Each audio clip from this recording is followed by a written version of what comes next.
Coucou à tous, bienvenue à cette autre édition de Actu Lions. Ce week-end encore, nos lions et lionnes indomptables ont trouvé le chemin des filets, mais pas que. Beaucoup d'autres surprises vous attendent tout au long de ce programme et ça commence tout de suite. On commence avec Etienne Etopinida qui, une fois de plus, a trouvé le chemin des filets, mais pas pour un seul but.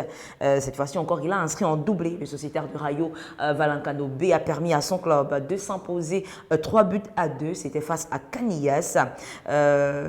Cet autre doublé de Etienne Etopinida lui permet d'avoir 25 buts déjà cette saison. On va continuer pour parler cette fois de Jérôme Gambekeli, le sociétaire de Meizhou Aka a lui aussi trouvé le chemin des filets, même si derrière son club a arraché un nul ou encore s'est vu rattraper au score, soit un but partout. C'était face à Qingdao Anhui à l'occasion de la 9e journée de la Chinese Super League. On fait le ratio rapide des buts de Jérôme Gambekeli cette saison. C'est 4 réalisations et une passe décisive. Déjà, on va en Turquie retrouver Olivier Cham qui renoue enfin avec les buts. Ça fait plaisir. Et quoi de mieux que de buter pour permettre à son club d'avoir une belle victoire. C'est sur penalty que Olivier Cham, le sociétaire de Sam Spurs, a retrouvé le chemin des filets, permettant ainsi à son club de s'imposer 2 buts à 1. C'était à l'occasion de la 33e journée de la Super League turque. Et puis on parle de Faye Collins qui lui également a trouvé le chemin des filets, mais c'était contre son camp à l'occasion de la 3e rencontre qu'il discutait donc avec le FK Sloboda, comptant pour la 28e journée du championnat Bosnie-Herzégovine. Faye Collins a buté contre son camp lors du match nul de son club contre NS Pozunchi. On espère que cette mauvaise passe passera très vite et qu'on retrouvera Faye Collins au meilleur de sa forme. Baleba héroïque. Ce week-end, le milieu de terrain camerounais Carlos Baleba a inscrit un magnifique but avec Brighton, permettant ainsi à son club de s'imposer 3 buts à 2. Il faut rappeler que milieu de terrain de formation, Baleba a plutôt été utilisé comme défenseur et on a pu compter sur son talent offensif pour permettre à Brighton de s'imposer. C'est logique qui termine MVP de cette rencontre. On va aller au Congo retrouver Maxwell Njumeko, le Camerounais, qui a permis à Saint-Éloi de s'imposer largement 4 buts à 0. C'était face à AF Angers Vert. Le sociétaire de Saint-Éloi Lupopo, exactement comme Simon Omosola, permet donc ainsi à son club de s'imposer. Cette deuxième victoire consécutive propulse ainsi le club en tête provisoire des playoffs du championnat congolais. Kofane, buteur encore pour le compte cette fois-ci de la 36e journée de la Ligue 2. L'attaquant camerounais a contribué à la victoire 3 buts à 1 de Albacete. C'était contre Cartagena, titulaire. Il a cédé sa place à la 81e minute.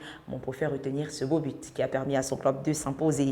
On parle cette fois-ci de Kaïba Diawal, l'ex-sociétaire de Coton Sport de Garoua, qui s'est illustré pour cette 6e journée des playoffs de la relégation du championnat autrichien en trouvant les filets. Il a permis à son club de s'imposer 3 buts à 0. Pas mal, hein, les nouvelles de l'ancien coton culteur.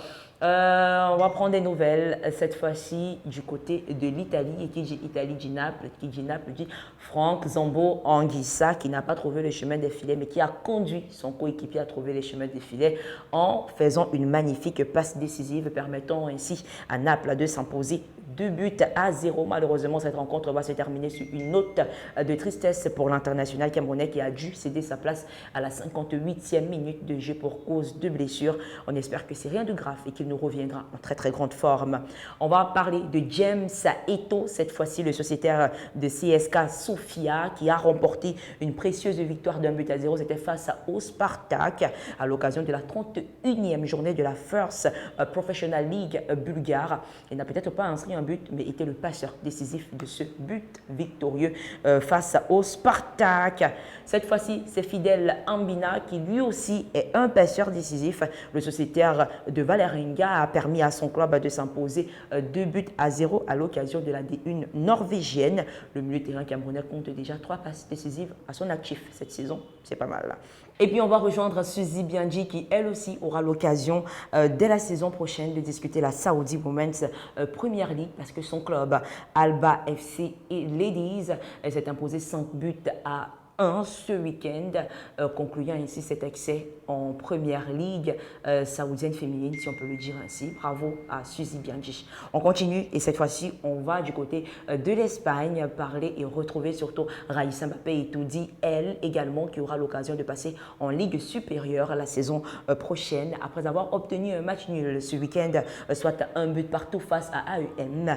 La sociétaire de Alama El Ponzo aura l'occasion et l'opportunité de discuter la Liga F, c'est-à-dire la première division féminine espagnole dès la saison prochaine. On va parler du festival offensif de Chanel Chapchet qui a carrément claqué un quintuplé le week-end dernier. La sociétaire de Rubens a été l'une des grandes artisanes de la victoire 11-0 de son club. C'était notamment face à Angers. Elle n'est pas la seule Camerounaise à avoir trouvé le chemin des filets. Également, sa compatriote Beau Confidence a également apporté sa pierre à l'édifice de cette belle victoire de Rubens. On rappelle que c'était comme ça à l'occasion de la 19e journée de la 3e division française.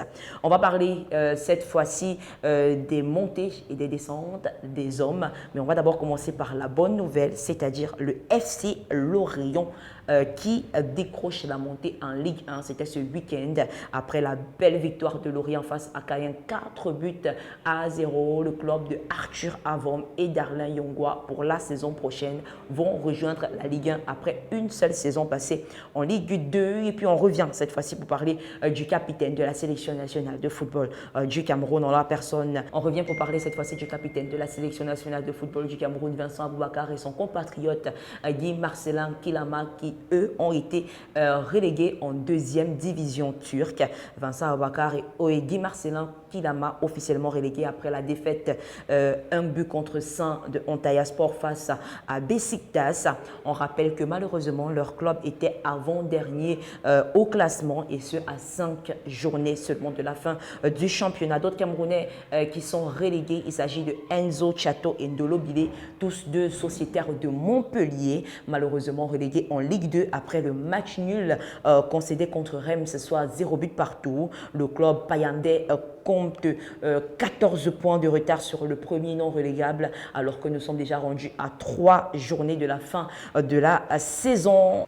On va conclure ce programme avec des félicitations et de bonnes nouvelles, notamment des félicitations pour Chemalone et Lionel Ateba, les sociétaires de Simba SC qui sont qualifiés pour aller discuter la finale de la Coupe de la CAF. Et pour conclure définitivement ce programme, sortons sur cette image des coéquipiers de Joskim Dawa célébrant avec le maillot de l'international camerounais qui est blessé depuis quelques temps déjà. C'est ici que l'on va mettre un terme à ce programme.